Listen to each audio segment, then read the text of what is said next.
This is man! Mga idol, alam ba ninyo kung sino ang tinaguriang pambansang kamao ng Pilipinas?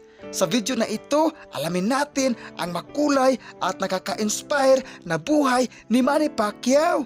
Mula sa kanyang mahirap na pinagmulan hanggang sa pagiging isa sa pinakadakilang boksingero sa kasaysayan ng mundo.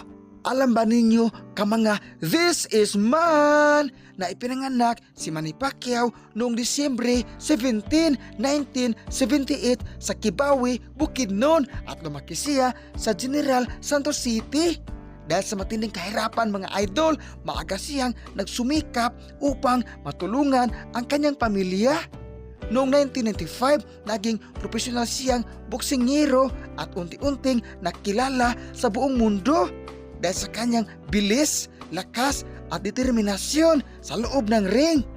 Mga idol, alam ba ninyo na gumawa si Pacquiao ng kasaysayan bilang kauna-unahang boksingero na naging world champion sa 8 magkakaibang weight divisions? Sa kanyang profesional na karera, nagtala siya ng 62 panalo, 39 knockouts, 8 talo at 3 tabla at nagwagi ng 12 world titles. Hanggang ngayon mga idol, nanatili siyang this is man!